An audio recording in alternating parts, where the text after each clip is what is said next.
अक्सर लोग अपने रूहानी मसाइल लेकर आते हैं कि जिनमें अक्सर हजरात जिन्नाती छेड़छाड़ का जिक्र करते हैं कि हमें घर में बाबे नज़र आते हैं, डरावनी शक्लें नज़र आती हैं और इस वजह से बच्चे भी बीमार हैं, घर से बीमारी जाती नहीं, कारोबार तबाह हो गए, रिश्तेदार खाम खा लड़ने के लिए आ जाते हैं और हमसाए जो हैं ये नफ़रत करते हैं, औलाद भी नाफरमान हो गई और घर में कोई चीज़ रखें तो गुम हो जाती है, वो मिलती ही नहीं है। कभी दरवाजे खटकते हैं, कभी छत खड़कती है, कभी इंसानों के बोलने की आवाज़ें आती हैं और कभी कपड़े कट जाते हैं, कभी खुशबू और कभी बदबू, कभी रोड़े पत्थर आते हैं, खौफ का आलम रहता है, नींद नहीं आती, सुबह को घर का हर फर्द जो होता है ना वो पागलों की तरह फिर रहा होता है वगैरह वगैरह। इस किस्म की बहुत से मसाइल, यानी जितने मुँह उतनी बातें, हर आदमी अपनी अलग-अलग मसाइल बयान करता है। तो मैं आपको आज एक वजीफ़ा बताता हूँ कि जो इन जैसे तमाम मसाइल का हल है। इस वजीफ़े के बाद खबीस जन्नात की जो है ना ये जुर्रत ही नहीं हो सकती कि वो आपको तंग कर सके। आप सहाबी रसूल सैयदना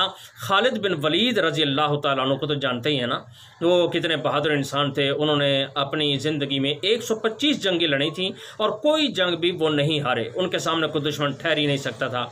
तो एक मरतबा उनके साथ भी यही जन्नात वाला मसला पेश आ गया तो हज़रत खालिद रज़ी अल्लाह तआला अन्हु ने रसूलुल्लाह सल्लल्लाहु अलैहि वसल्लम से शिकायत की कि मैं जब भी तहज्जुद पढ़ने के लिए खड़ा होता हूँ तो मुझे हौलनाक चीज़ें नज़र आती हैं।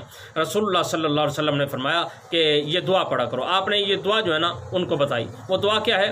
अल्लाहुम्मा इन्नी अऊज़ु बिका मिन ग़ज़बिका व इक़ाबिका व मिन शर्रि इबादिका व मिन हमज़ातिश शयातीन व अऊज़ु बिका अन यहज़ुरून।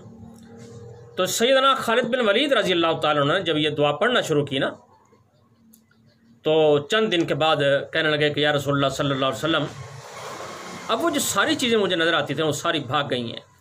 अब मेरे अंदर इतनी बहादुरी आ गई है कि अगर मैं शेर की कछार के अंदर भी दाखिल हो जाऊं तो मुझे डर नहीं लगता।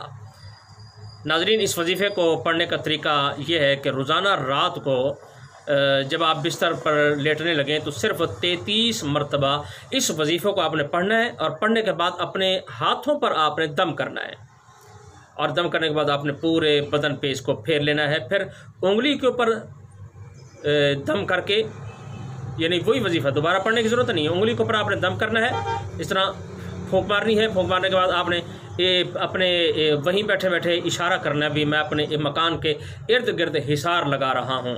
अब बस ये तस्वर करके आपने हिसार लगा देना है और इंशाअल्लाह ताला अगर इस तरह आप कर लेंगे तो 70,000 जिन्नात भी अगर आप पर हमला करना चाहेंगे तो वो कभी भी हमला नहीं कर सकेंगे, बल्कि जिन्नात का ग्रोह जो है ये आपके मकान के करीब से भी नहीं गुजर सकेगा। अगर गुजरना भी चाहेगा तो उन्हें अपनी मौत सामने दिखाई देती नज़र आएगी और वो ऐसे महसूस होगा कि अगर करीब से गुजरे तो जल जाएंगे। तो ये नाज़रीन बहुत आसान वजीफ़ा है, इससे ऐसे लोग भी आराम और सुकून के अंदर आ गए हैं कि जो अपना मकान बेचना चाह रहे थे वो कह रहे थे भी मकान बेचते हैं, जान छुड़ाएं इसे।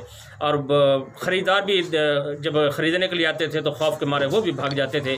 तो अल्हम्दुलिल्लाह अब ना कोई आवाज़ें आती हैं, ना कोई खटका होता है, ना कोई खौफ की कोई बात होती है, सुकून ही सुकून है। अल्लाह ताला हम सब को अपनी रहमत में जगह अता फरमाए और आसानियाँ पैदा फरमाए। अस्सलामु अलैकुम व रहमतुल्लाहि व बरकातहू।